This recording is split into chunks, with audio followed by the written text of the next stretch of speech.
voters. We're talking about the swing states, Rajdeep, where immigration is an issue.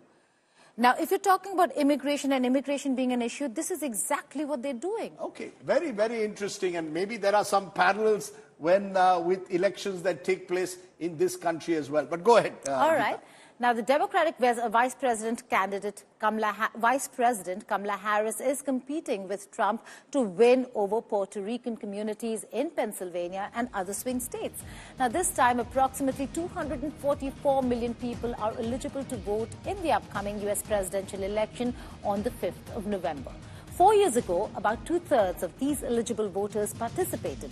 This time, the outcome of the presidential election will hinge less on the national voter turnout and more on a few thousand voters in key battleground or swing states. Here's why.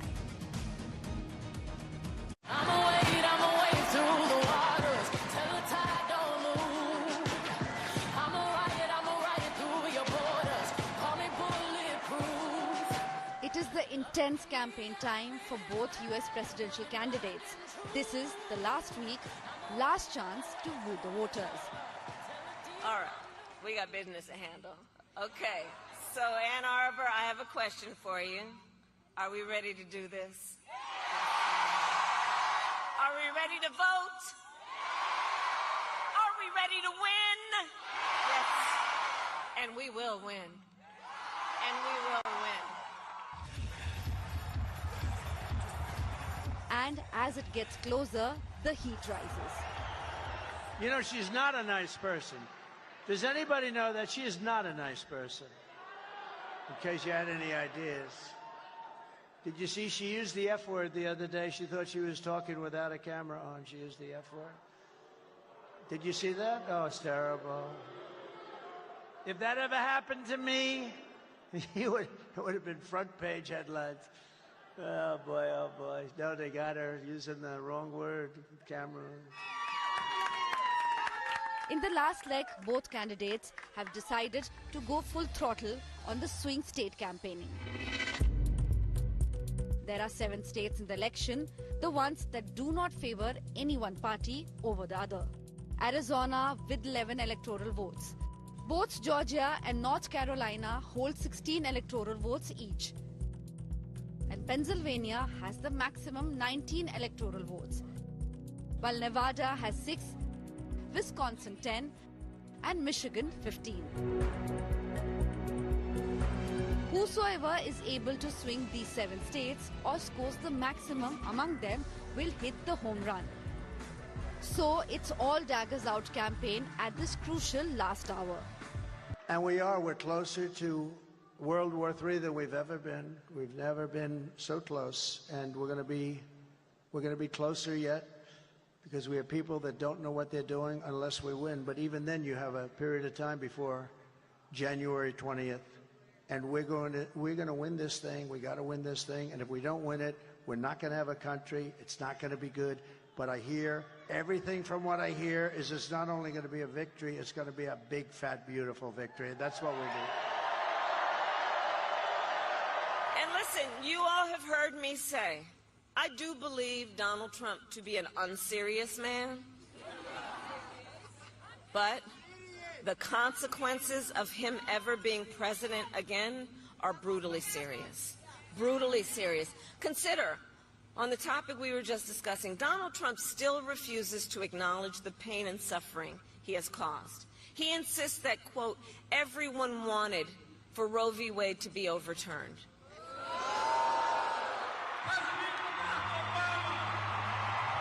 Democrats had Obama rallying hard for Kamala Harris. His name is Elon Musk. Republican nominee lured the crowd with the promise to bring the tech giant Musk on board if he's the president. And we're going to bring Elon in. So he doesn't need to be secretary. He doesn't want to be secretary. He wants to be a man that can cut costs, have you live even better. You're not going to be affected. But I think he said $2 trillion. And nobody would do it better than him, and he's going to do it very responsibly, and we have to, it's amazing that, you know, he just wants the country. That's why he endorsed me very strongly. Elon Musk, the guy is incredible. And he endorsed me so, and you know where he is right now? He's campaigning in Pennsylvania. He's been doing it since he landed that crazy rocket ship. We have to reject the kind of politics of division and hatred that we saw represented. America's ready to turn the page. America's ready for a better story. Philadelphia, we are ready for a president, Kamala Harris. We are a new generation of leadership. How will these 7 states vote will decide whether America will get its first woman president. And we will make America great again. Or a second Donald Trump term. Bureau Report, India Today. Thank you. God bless you all. Thank you. Now, elections are also about poll data, Rajdeep, and we have pollsters who are giving out data and numbers almost on a daily basis. Ipsos is one such agency. Clifford Young, president of Ipsos Public Affairs, joins us to discuss what's happening on the ground. Thank you so much, Clifford, for joining us here on the India Today network. Now, for our viewers, explain to us which are the swing states this time around, because they do keep changing every election, barring a few states, and what are the factors that really make them too close to call? Yes, and so in the United States, there's no such thing as a popular vote, like summing up the entire population that voted and then whomever is in the lead wins. Indeed, in the United States, there are 50 separate state elections.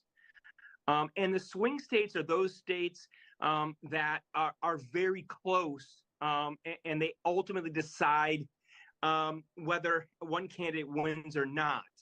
There's 7 in total. Those 7 are Michigan, Wisconsin, and Pennsylvania.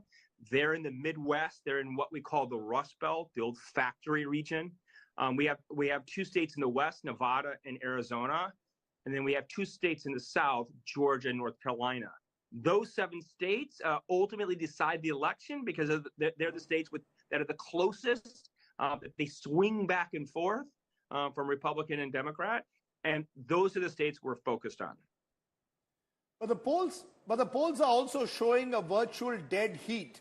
Is there any of these swing states that today can be called safely Trump or Harris? Yeah, nothing is safe. What we can say is the southern states like Georgia and North Carolina trend more Trump. Traditionally, the Rust Belt states, Michigan, Wisconsin, and Pennsylvania, trend Democrat. But today they're very, very close. And indeed, if you take the aggregation or some of the polls, Trump is in the lead in each of those key swing states. Is Pennsylvania the key? Because it has the most delegates among these swing states. Who wins Pennsylvania this time, if one could well decide who is the next president in the White House? I believe it will be. Now, we will see. The future is always unpredictable, but Pennsylvania is a large state. It has a lot of delegates, 19 in total, and it is neck and neck there right now. It's basically 50-50, Harris and Trump. That is the state that I'm focused on. That's the state that most analysts are focused on. And indeed, I believe that will be the state that ultimately defines and decides who goes to the White House. Right. Clifford, now, would it be right to say that Trump really has the momentum now because he's really closed in on the points? There's just a point difference between Trump and Harris. Has he really managed to catch on? Yes, and so at the national level, he has narrowed the difference. Harris is still in the lead because she leads by a lot in states like California and New York. But in the key swing states, it's trended Trump ever so slightly. We're talking about a point here, a half a point there. But in each of the swing states, he's made up ground. And indeed, depending on how you put the data together, he leads in all those 7 swing states.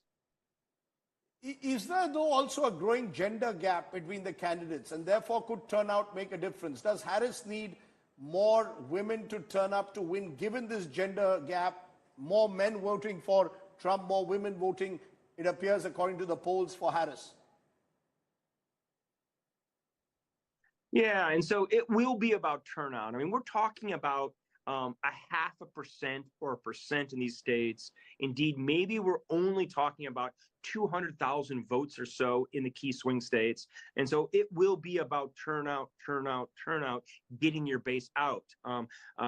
The Trump camp is really emphasizing not just the economy, but immigration. The Harris side is not emphasizing just the economy, but they're emphasizing threats to democracy. On both sides, they want to get their people out because that could define ultimately who wins the election. When it comes to women, it's a key constituency, obviously, versus men. We have a long-term trend, not just in the United States, but globally, where we find that men are trending more conservative. Women are trending a little bit more liberal or progressive. But ultimately, those critical issues like the economy, like threats to democracy, like immigration, and like abortion for women will ultimately activate people and make sure they go to the polls and vote. Right. You just mentioned immigration, and let's just talk about that. Immigration, unemployment, inflation, Clifford, all these are issues that the Biden-Harris administration has had to deal with. So is Harris on the back foot? Is she carrying a baggage? And how will that really play out?